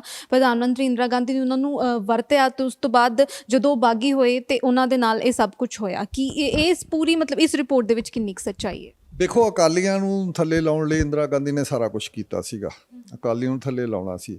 ਅਕਾਲੀਆਂ ਨਾਲ ਸੰਤਾਂ ਦੀ ਵੀ ਬਹੁਤੀ ਠੀਕ ਨਹੀਂ ਸੀ ਪਹਿਲਾਂ, ਪਰ ਜਦੋਂ ਮੋਰਚਾ ਇਕੱਠਾ ਹੋ ਗਿਆ, ਉਦੋਂ ਸੰਤ ਨੇ ਕੋਈ ਇਹੋ ਜਿਹਾ ਕੰਮ ਨਹੀਂ ਕੀਤਾ ਜਿਹੜੇ ਅਕਾਲੀਆਂ ਦੇ ਵਿਰੁੱਧ ਜਾਂਦਾ ਸੀ ਤੇ ਇੰਦਰਾ ਗਾਂਧੀ ਦੇ ਸਪੋਰਟ ਚਾਹੁੰਦਾ ਸੀ। ਉਹ ਜੇ ਕਦੇ ਕੋਈ ਹੋਇਆ ਵੀ ਤੁਹਾਡਾ ਕੋਈ ਏਜੰਟ ਹੋਵੇ ਤੇ ਉਹ ਫਿਰ ਐਡਾ ਵੱਡਾ ਹੋ ਜਾਏ, ਤੁਹਾਡੇ ਵਿਰੁੱਧ ਹੀ ਲੜਨ ਨੂੰ ਤਿਆਰ ਹੋ ਜਾਏ। ਇਸ ਕਰਕੇ ਭੁਲੇਖੇ ਬਹੁਤ ਪਾਏ ਜਾਂਦੇ ਆ ਵੀ ਇਹ ਉਹਦੀ ਪ੍ਰੋਡਕਟ, ਕਿਸੇ ਦੀ ਪ੍ਰੋਡਕਟ ਨਹੀਂ ਸੀ। ਉਹ ਸਿੱਖੀ ਸਿਧਾਂਤ 'ਤੇ ਖੜਾ ਸੀ। ਉਹਦਾ ਇੱਕੋ ਹੀ ਨਾਰਾ ਸੀ ਵੀ ਸਿੱਖ ਇਸ ਦੇਸ਼ ਵਿੱਚ ਗੁਲਾਮ ਹੈ ਤੇ ਅਸੀਂ ਆਜ਼ਾਦ ਹੋਣਾ। ਲਾਸਟ ਤੱਕ ਇਹੀ ਕਹਿੰਦਾ ਰਿਹਾ। ਇਸੇ ਤੇ ਉਹਨੇ ਸ਼ਹੀਦੀ ਪਾਈ ਆ। ਇਹ ਐਵੇਂ ਫਜ਼ੂਲ ਕਿਸਮ ਦੀਆਂ ਲੋਕਾਂ ਨੂੰ ਗਲਤ ਰਸਤੇ 'ਚ, ਜਿਹਨੂੰ ਅਸੀਂ ਕਹਿੰਦੇ ਹੁੰਦੇ ਫੇਕ ਗੱਲਾਂ ਸਾਰੀਆਂ ਖੜੀਆਂ ਕਰਕੇ, ਤੇ ਮਿਸਇਨਫੋਰਮੇਸ਼ਨ ਹੈ, ਡਿਸਇਨਫੋਰਮੇਸ਼ਨ ਹੈ, ਉਹ ਫੈਲਾਈ ਜਾ ਰਹੀ ਹੈ। ਸ਼ੁਕਰੀਆ ਸਾਡੇ ਨਾਲ ਜੁੜਨ ਲਈ। ਇਹ ਸਨ ਸਾਡੇ ਨਾਲ ਸੀਨੀਅਰ ਪੱਤਰਕਾਰ ਜਸਪਾਲ ਸਿੰਘ ਸਿੱਧੂ, ਜਿਨ੍ਹਾਂ ਨੇ ਜੂਨ 1984 ਦੀ ਪੱਤਰਕਾਰੀ ਕਿਤਾਬ ਲਿਖੀ ਔਰ ਉਸ ਦੌਰ ਦੇ ਵਿੱਚ ਪੱਤਰਕਾਰੀ ਕੀਤੀ, ਉਸ ਦੌਰ ਨੂੰ ਅੱਖੀਂ ਵੇਖਿਆ। ਚਸ਼ਮਦੀਦ ਗਵਾਹ ਵੀ ਜਿਨ੍ਹਾਂ ਨੂੰ ਕਹਿ ਲਈਏ, ਕੋਈ ਅਤਕਥਨੀ ਨਹੀਂ ਹੋਏਗੀ। ਔਰ ਮੀਡੀਆ ਦੀ ਭੂਮਿਕਾ ਉਸ ਦੌਰ ਦੇ ਵਿੱਚ ਕਿਸ ਤਰ੍ਹਾਂ ਦੀ ਰਹੀ, ਖਾਸ ਤੌਰ 'ਤੇ ਜਿਸ ਤਰੀਕੇ ਦੇ ਨਾਲ ਅੱਜ ਕਿਸਾਨੀ ਅੰਦੋਲਨ ਮੀਡੀਆ ਦਾ ਇੱਕ ਹਿੱਸਾ, ਜਿਸ ਤਰੀਕੇ ਦੇ ਨਾਲ ਅੱਜ ਕਿਸਾਨੀ ਅੰਦੋਲਨ ਨੂੰ ਪ੍ਰਚਾਰ ਰਿਹਾ ਹੈ, ਜਿਸ ਤਰੀਕੇ ਦੇ ਨਾਲ ਕਿਸਾਨਾਂ ਨੂੰ ਵੱਖਵਾਦੀ, ਖਾੜਕੂ, ਅੱਤਵਾਦੀ ਦੱਸਿਆ ਜਾ ਰਿਹਾ, ਠੀਕ ਉਸੇ ਤਰੀਕੇ ਦੇ ਨਾਲ ਉਸ ਦੌਰ ਦੇ ਵਿੱਚ ਵੀ ਮੀਡੀਆ ਨੇ ਇਹ ਜਿਹੜੀ ਭੂਮਿਕਾ ਹੈ ਬਾਖੂਬੀ ਨਿਭਾਈ। ਉਸ ਦੌਰ ਦੇ ਵਿੱਚ ਵੀ ਜਿਹੜੇ ਕਨਸੈਪਟ ਨੇ ਗਲਤ ਪੇਸ਼ ਕੀਤੇ ਜਾਂਦੇ ਰਹੇ। 1984 ਦੇ ਦੁਖਾਂਤ ਦੀਆਂ ਕਹਾਣੀਆਂ ਲਗਾਤਾਰ, ਦੁਖਾਂਤ ਦੇ ਦਰਦ ਲਗਾਤਾਰ ਤੁਹਾਡੇ ਤੱਕ ਸਾਂਝੇ ਕਰ ਰਹੇ ਹਾਂ, ਔਰ ਵੱਖੋ-ਵੱਖ ਜਿਹੜੇ ਅਨੁਭਵ ਨੇ ਤੁਹਾਡੇ ਤੱਕ ਸਾਂਝੇ ਕਰ ਰਹੇ ਹਾਂ। ਜਸਪਾਲ ਸਿੱਧੂ ਜੋ ਸੀਨੀਅਰ ਪੱਤਰਕਾਰ ਨੇ, ਉਹਨਾਂ ਦੇ ਨਾਲ ਅਸੀਂ ਗੱਲਬਾਤ ਕੀਤੀ ਹੈ। ਉਹਨਾਂ ਨੇ ਇੱਕ ਆਪਣੀ ਕਿਤਾਬ ਦੇ ਵਿੱਚ ਬਾਖੂਬੀ 1984 ਦੇ ਘੱਲੂਘਾਰੇ ਨੂੰ ਬਿਆਨ ਕੀਤਾ, ਤੀਜਾ ਘੱਲੂਘਾਰਾ, ਜਿਸ ਨੂੰ ਨਾਮ ਦਿੱਤਾ ਗਿਆ ਇਤਿਹਾਸ ਦੇ ਵਿੱਚ। ਔਰ ਫਿਰ ਹਾਜ਼ਰ ਹੋਵਾਂਗੇ ਨਵੇਂ ਐਪੀਸੋਡ ਦੇ ਵਿੱਚ। ਤੁਸੀਂ ਵੇਖਦੇ ਰਹੋ ਪੰਜਾਬ ਸਟਾਰ TV। ਧੰਨਵਾਦ।